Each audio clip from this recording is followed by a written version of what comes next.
बघूयात पुढची बातमी। एकनाथ शिंदे ठाण्यातील रहमान डकैत असं संजय राऊत म्हणतायत। ठाण्याचं लॅरी शहर झालंय का असं देखील सवाल संजय राऊतांनी उपस्थित केलेला आहे। शिंदेंच्या नातेवाईकांच्या दारामध्ये ड्रग्ज सापडलं। शिंदेंच्या घरातही कोणी ड्रग्ज घेत आहे का असा सवाल देखील राऊतांनी उपस्थित केलाय। सातारा ड्रग्ज प्रकरणावरून राऊतांचा शिंदेंवर हा निशाणा आहे। तर कोरोना काळात मास्क घालून आम्ही घरी बसलो नाही, पीपी किट घालून रुग्णालयात गेलो असं म्हणत शिंदेंनी ठाकरेंवर निशाणा साधलाय।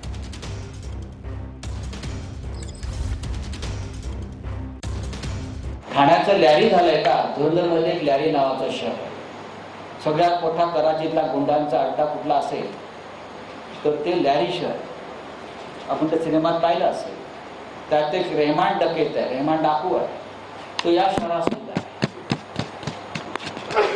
तिथे सुद्धा लॅरी शहरामध्ये ड्रगचा सगळ्यात मोठा व्यवहार आणि व्यापार चालत होता।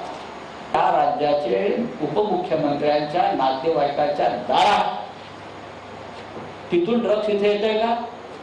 ज्या अर्थी हे ड्रग्स ठाण्यामध्ये मुबलक प्रमाणात मिळते, खुल्या मिळते, त्या अर्थी डेप्युटी सीएमच्या घरामध्ये कोणी ड्रग्स घेत आहे का?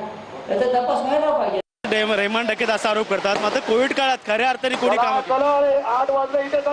कोविड काळात कोणी काम केलंय ठाणेकरांना माहित आहे, मुंबईकरांना माहित आहे, महाराष्ट्राला माहित आहे।